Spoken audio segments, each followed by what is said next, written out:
Сәлеметсіңдер ме балалар? Бұл екінші сынып математика сабағы. Сабақты бастамас бұрын менің арнама тіркеліп, лүпіл және қоңырау басуды ұмытпаңдар.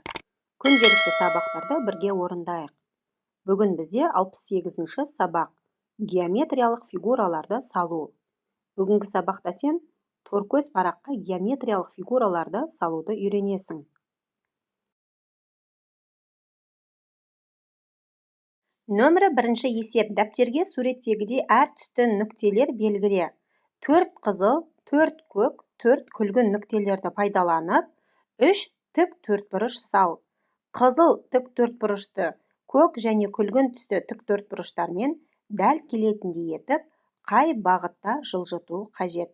Міне балалар, нүкте бойынша сызып шықтық. Міне көк, қызыл және күлгін түсті тік төртбұрыштар шықты.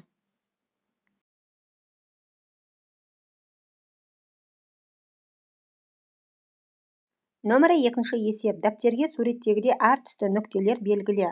3 қызыл, 3 көк, 3 жасыл, 3 күлгін нүктелерді пайдаланып, 4 үшбұрыш сал.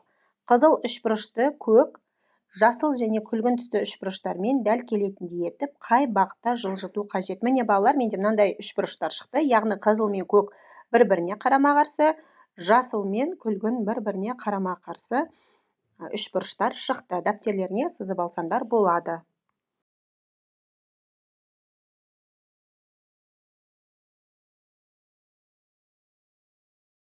Нөмірі үшінші есеп. Торкөз параққа өзің құрастырған алгоритм бойынша тік төртбұрыш сал. Бірінші балалар, нүкте белгіле. Екінші, оңға қарай 6 торкөз бойымен түзу сал. Үшінші, төмен қарай 3 торкөз бойымен түзу сал. Төртінші, солға қарай 6 көз бойымен түзу сал. Бесінші, жоғары қарай 3 торкөз бойымен сыз. Сонда балалар, бізде тік төртбұрыш шықты.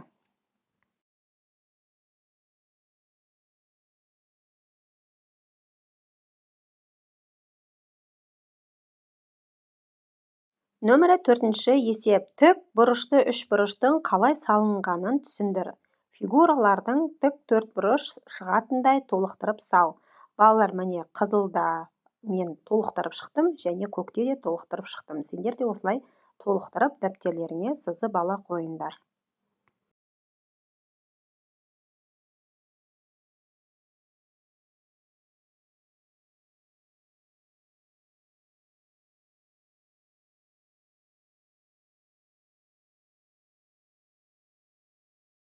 Нөмірі бесінші есеп. Түрлендір. 6 дециметр 2 сантиметр тең 62 сантиметрге.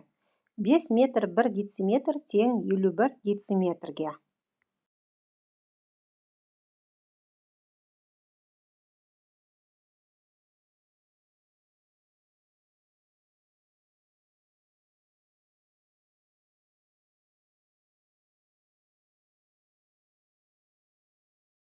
Нөмірі алтыншы есеп. Теңдеулерді шеш.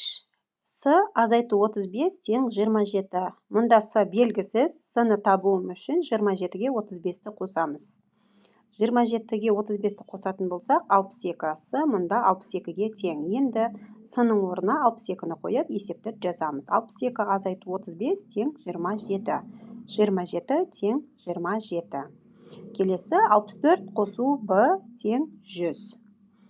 Бұны табуым үшін 100-ден 64 азайтамыз. 100-ден 64 азайтатын болсақ, 36. Б мұнда 36-ға тең. Енді бұның орнына 36-ны қойып, есепті жазамыз. 64 қосу 36 тең 100. 100 тең 100.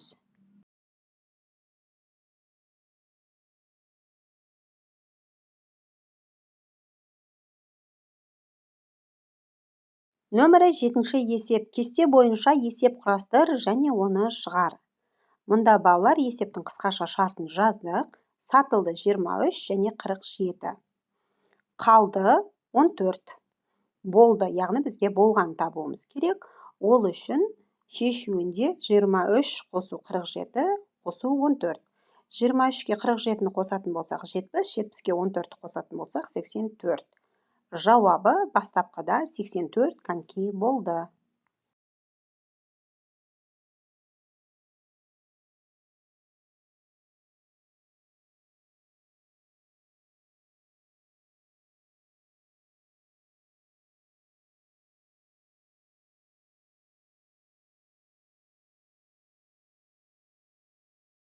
Нөмірі 8-ші есеп. Төмендегі алгоритм бойынша фигура сал. Дәптерге торкөз сызықтарының қиылысқан жеріне бір нүкте белгіле. Осы нүктеден төмен қарай 7 торкөз санап, екінші нүктені белгіле. Екінші нүктеден оңға қарай 7 торкөз санап, үшінші нүктені белгіле. Үшінші нүктеден жоғары қарай 7 торкөз санап, төртінші нүктені белгіле.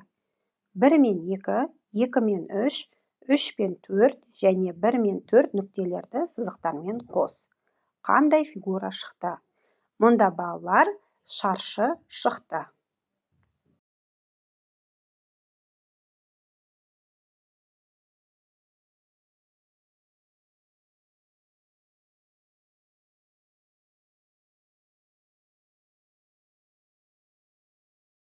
Нөмірі 9-шы есеп. Бос торкөзде қандай сандар болуы мүмкін? Бос торкөзде бірінші балалар 4 болуы мүмкін. 4 пен 2-ның қосындысы кем 10 мен 3-тің айырмасынан. Келесінде 3 болуы мүмкін. 3 пен 2-ның қосындысы кем 10 мен 3-тің айырмасынан. Келесі 2 болуы мүмкін. 2 мен 2-ның қосындысы кем 10 мен 3-тің айырмасынан. Тағы да 1 болуы мүмкін. 1 мен 2-ның қосындысы кем 10 мен 3-тің айырмасынан. Шаршы, квадрат, латынша, квадратус, қазақша 4 бұрышты дегенді білдіреді. Осымен балалар, бүгінгі сабағымыз аяқталды. Келесі сабақта кездескенше.